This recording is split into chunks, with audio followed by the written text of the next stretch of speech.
You know, sometimes whenever you're on a real high, you need to be humbled. And let's just say that's what happened with me. Y'all saw that I said that this team could win the AFC South.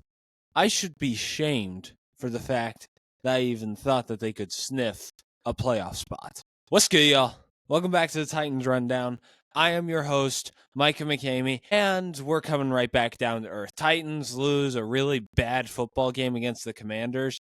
I mean, I guess that you could say if we didn't start out down 21 or 28 nothing, then maybe we wouldn't have played like as the score wouldn't look as horrible. But man, it was a really, really bad football game, quite honestly. And, I kind of hope that this wakes somebody up, like either Callahan to say that Colt Anderson should be fired, or like it wakes up the D-line or something like that, because this was a really bad football game. But, also, this was even more humbling because of the fact I was able to record the first episode of the Vols Rundown. I'll leave a card right up here. And gosh, dude, it was so amazing and refreshing and nice to be able to talk about a good football team and basketball team and briefly discuss the baseball team, I guess. But, it was very nice to discuss all of those things for a little bit, but we have to come back down to reality and talk about the Tennessee Titans. So let's get into today's game. This won't be that long of an episode, and it won't be really too insanely edited just because it's late. I had a lot of homework to do tonight, and I just want to get this episode over with. So here we go. Positives. There are only two positives in this entire thing. Just that's it. These are the only two things that really need to be brought up as positives. Will Levis. He went from being my consistent negative to probably being the only person that I talk about positively consistently, at least over the past 4 weeks. He has looked so much better over the past few weeks, and that still continued today. Do not let the completion percentage fool you. And don't let any Twitter users fool you into thinking that this dude is not that good or hasn't been playing that good over the last 4 weeks. He may still be bad, don't get me wrong, but the past 4 weeks, he has been on a little bit of a hot streak. He was 18 of 37, and he had 2 touchdowns. Now, you're probably thinking, 18 of 37? That's not a good stat line.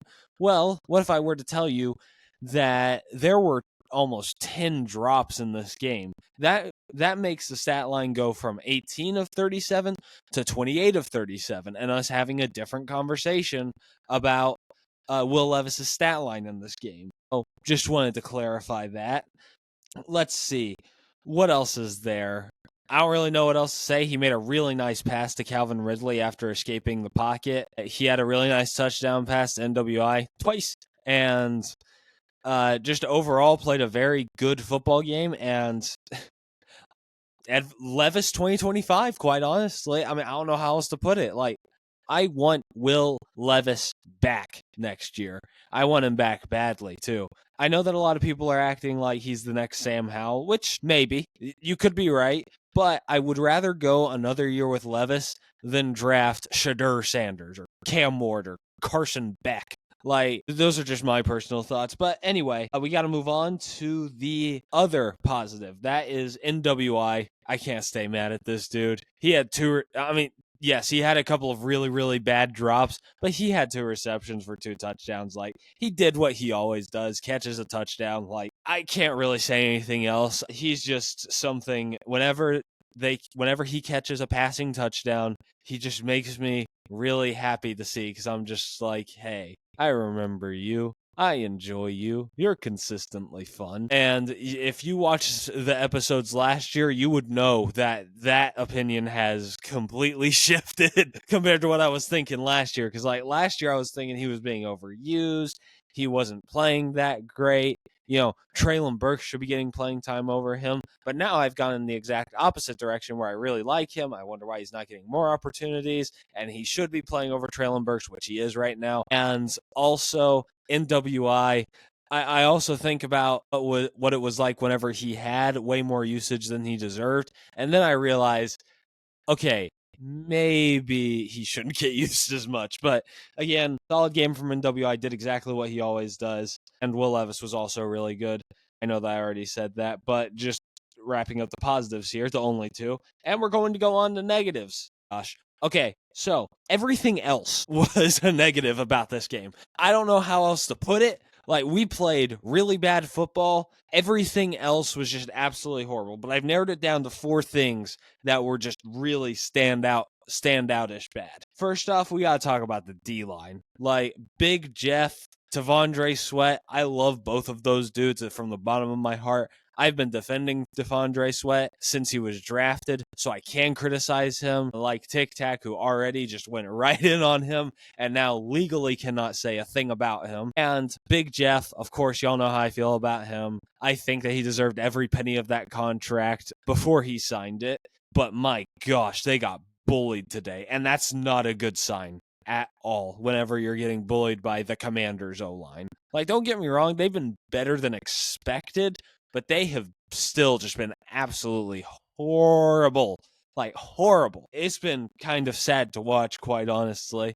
But, again, they got bullied. Big Jeff showed more fight in, like, one little skirmish than he did the entirety of the game.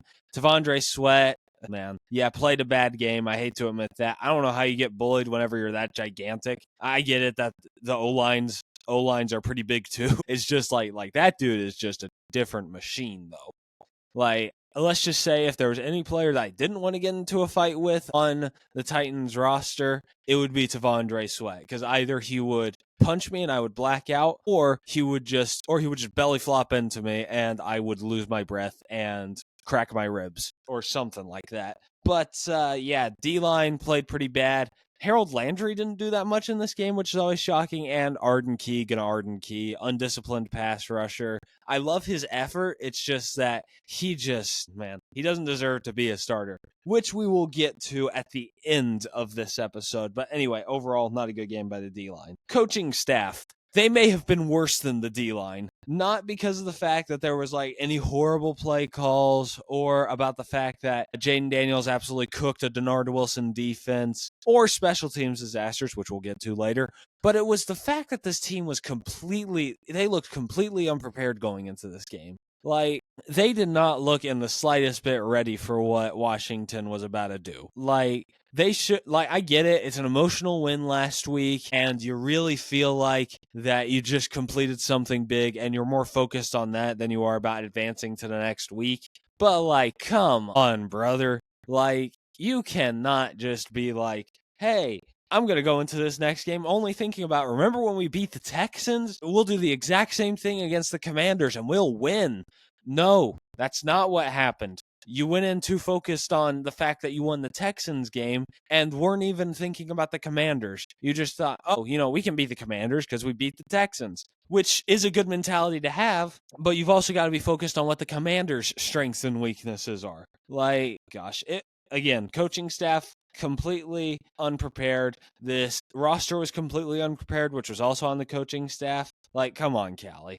And he did have a couple of bad play calls in here. I can't remember which ones, but I definitely heard people complain about them. That's really all I got to say. But I will give Callie credit for this, though. Will Levis is not the same quarterback that he was in week 1 of this season. And that's got to be a testament to coaching. I know that it's me sucking up to Callahan like I always do. It's just, I really still think that he has potential, and I don't think y'all need to give up on him. I know that that's a hot take in the Titans community, especially right now, but like, I'm not giving up on him, okay? We have had 2 30-point games in the past 3 years. Callahan has produced both of them. So I don't want to hear it from the crowd that thinks that he should be fired. Now, there is another person I think should be fired. That's Colt Anderson, which leads me into my third negative, the special teams. Do I even need to say anything? Actually, I will. Okay, so how is Jaquan... Like, I'm not even going to talk about the special teams performance. Y'all already know it was hot garbage. But, like, how is Jaquan Jackson up for the Pro Bowl? Like, maybe not why is he up for the Pro Bowl? Why is he a serious contender to make the Pro Bowl? Because everybody's up for the Pro Bowl. It's just, not everybody is a serious contender, which is what old Jaquan Jackson is. How on earth did that even happen? He's not even the best punt and kick returner on his own team. Like, I get it, he's flashy, but, like, he needs a lot of work before he becomes even just a half-decent punt returner, quite honestly. Like, I don't understand it, man. Like, I really do not understand how on earth you actually decide that Jaquan Jackson, who has been the most mid punt returner of this entire season, just how do you decide that that dude is Pro Bowl caliber? That makes no sense. We have other Pro Bowl caliber players like NWI. I mean, no, we have Morgan Cox, obviously, long snapper. Most people know that one. It's the boring pick, I know, but it's true. Who else is there? Amani Hooker. Amani Hooker is a Pro Bowl caliber player. He's been playing really good. It's just the rest of the secondary hasn't, which is understandable because most of them aren't really, doing too much, except for Jarvis Brownlee Jr., who is also Pro Bowl caliber, at least in my opinion, or shows flashes of being Pro Bowl caliber. I think that would be a better way to put it. If Calvin Ridley didn't get off to such a slow start at the beginning of the year, then I would say he was Pro Bowl caliber, but nonetheless, Will Levis was really bad, which led to Calvin Ridley being bad. So that ended up becoming the reason that he wasn't really Pro Bowl caliber. DeAndre Hopkins, oh, wait, never mind. Harold Landry, maybe, but those are my people that I think should be in the Pro Bowl, but Jaquan Jackson shouldn't even be sniffing it. But yeah, also, Big Jeff, after that performance, King Henry's getting his crown back. I love you. I miss you. But again, special teams play like absolute crap. I know that I spent most of this rambling about Jaquan Jackson being in the Pro Bowl and about who should be in the Pro Bowl, which means that this could have just been who deserves to be in the Pro Bowl. But again, I don't need to say that much about the special teams. Y'all know that they're bad. Okay, last thing, Jerome Baker. This feels like an anticlimactic thing to end this with because, I'm not the best at evaluating what linebackers are like. And I've just gone off of what people have said that actually know about linebackers. Because I'll be frankly quite honest with you. I don't really know the schematics of football. Like, I know who's good and who's bad. I know how to see who's good and who's bad. It's just I have no clue, about schemes, routes, coverages, Like, all that I see is, stats and who is providing the most noise for the community in a good way. But that out of the way, Jerome Baker played a bad game. Bad in coverage, bad in run D, bad in pass D. Or wait, I already said coverage. You already heard me say about the run D that it was awful alongside the D line, but that doesn't mean that it's just the D line that's having bad times with the run defense. Jerome Baker also did not help. Same thing with Kenneth Murray, but he wasn't as egregious as Jerome Baker, so that's why I'm giving him the nod over Kenneth Murray to be in my negatives. But again, overall, bad game by Kenneth Murray and by most of the linebacker core in general. Anyway, for the last couple of minutes of this episode, I want to discuss an important topic in this in the Titans community right now. You see, the draft is coming up. Yes, we're going to get a high pick, okay? It looked like that maybe we could make a run last week, but yeah, no, we're going to lose a couple of more games. Maybe drop one to the Jags, drop the Colts, drop the Texans if they're not fighting for a playoffs. If they're fighting for a playoff spot or something like that. And we'd also drop one to, who else is there? I'm not going to say the Bengals. I don't think we lose to the Bengals, but I know there's one more team in there that I think we'll lose to. But the biggest discussion in the Titans community right now is concerning the offseason, which is whenever you know that this team has been playing not that great. Again, if we would have beat the Bears and the Jets in weeks 1 and 2, then there is a good chance that we may actually be talking about, hey, if that was fine to lose, we can still go on a run, but since we lost both of those games, no chance. We're not making the playoffs. I'm sorry to admit it to you. And honestly, I would prefer not to make the playoffs. I would way prefer not to make the playoffs right now with how bad this football team has been playing recently. So anyway, but I keep on avoiding the biggest question. Okay, the biggest question going into the offseason is edge or tackle. Who's going to get drafted? Are we going to draft Abdul Carter, or are we going to draft one of the tackles like Kelvin Banks or Will Campbell or something like that? Here's my opinion on it.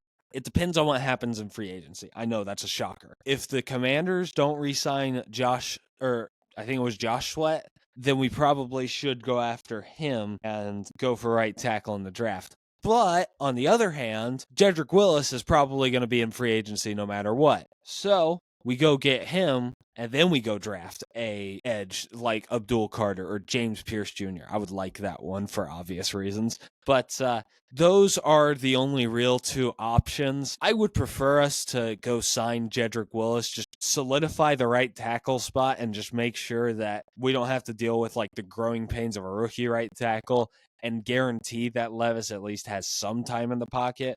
Like, don't get me wrong, Jedrick Willis isn't like some freak show, insane right tackle or anything, but he's better than NPF and Leroy Watson and John Njoku and Prince. I can't even remember his first name. Prince, like the singer. And edge is something that, like, I feel like that we can bet on upside. That would make our D-line that would make one side of the D-line extremely old, and then we have a side of the D-line that's not really old, but has definitely had veteran experience. So, like, if we drafted an edge like an Abdul Carter or a James Pierce Jr., we could definitely have one of the best D-lines in the NFL next year. I genuinely believe that. If Tracy Rocker develops whoever that edge is correctly, then yes, I do believe that.